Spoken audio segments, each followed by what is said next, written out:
भोपाल से बड़ी खबर की सबसे पहले बात करेंगे, जहां पर छात्रवृत्ति घोटाले को लेकर एक्शन लिया गया है और कई स्कूलों पर केस दर्ज किया गया है। शाहजहांपुर में स्कूल से बाहर हो चुके छात्रों के नाम पर छात्रवृत्ति बांट दी गई। इंदौर में छात्रवृत्ति को लेकर फर्जी डेटा प्रस्तुत करने का आरोप है। इधर बैतूल जिले में गांव की बेटी योजना में भी घोटाला किया गया है और योजना में 144 लाख रुपए का घोटाला सामने आया है। इधर क्राइम ब्रांच ने 40 स्कूलों पर केस दर्ज किया है और 1 महीने में जांच पूरी कर रिपोर्ट देने के आदेश दिए गए हैं। जांच होने के बाद दोषियों पर बड़ी कार्रवाई की जाएगी। भोपाल में छात्रवृत्ति घोटाले को लेकर कई स्कूलों पर केस दर्ज किया गया है। बता दें कि मध्य प्रदेश के विभिन्न जिलों में इस तरह के घोटाले सामने आए हैं, जहां स्कूलों ने फर्जी तरीके से छात्रों के नाम पर छात्रवृत्ति का दावा किया और जानकारी के अनुसार शाहजहांपुर जिले में स्कूलों से बाहर हो चुके छात्रों के नाम पर भी छात्रवृत्ति बांट दी गई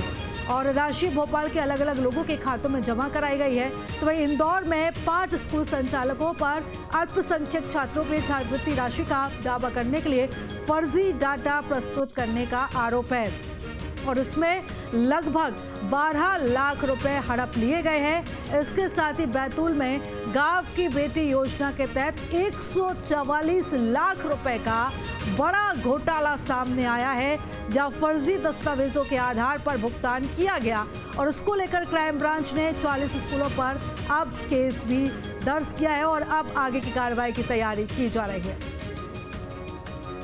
और इस खबर पर ज्यादा जानकारी लेंगे, हमारे सहयोगी अंकित हमारे साथ जुड़ चुके हैं। अंकित, मध्य प्रदेश में अलग अलग जगहों से इस तरीके से घोटाले की खबरें सामने आई हैं और यहां पर बड़े पैमाने पर यह घोटाला भ्रष्टाचार किया गया है।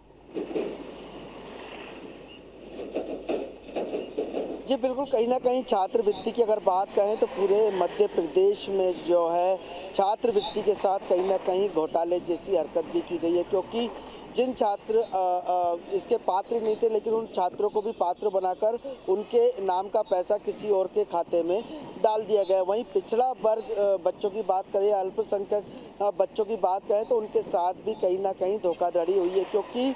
भारत सरकार द्वारा एक पोर्टल जारी किया जाता है जिसमें एंट्री की जाती है बच्चों की, लेकिन सबसे बड़ी बात ये सामने आई है कि उस एंट्री में जो है राजधानी भोपाल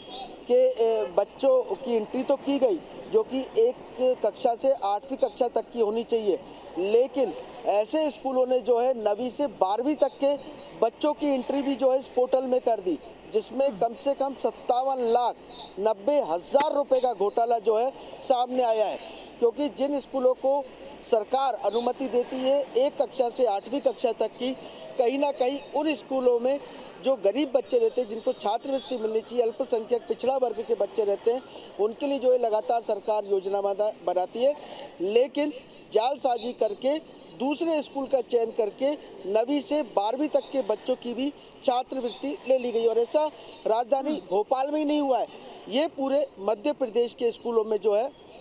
इस तरीके की हरकत की जा रही है। लेकिन ये जो घोटाला है ये लाखों रुपए से करोड़ों रुपए में भी पहुंच सकता है, क्योंकि अब इसकी विवेचना जो है क्राइम ब्रांच पुलिस कर रही है। लगभग 40 स्कूलों में जो है FIR हो चुकी है और भी मध्य प्रदेश से कितने स्कूल सामने आते हैं ये देखने वाली बात होती है। लेकिन जो छात्रों को छात्रवृत्ति मिलनी चाहिए वो छात्रवृत्ति उन्हें ना मिलकर किसी और के खाते में चली जाती है। लेकिन पोर्टल पे जो नाम रहता है, जो भारत सरकार द्वारा छात्रवृत्ति यानी कि स्कॉलरशिप का पोर्टल जारी किया जाता है, उसमें नाम स्टूडेंट का दिखता है, लेकिन उसका जो पैसा है वो किसी और खाते में चला जाता है।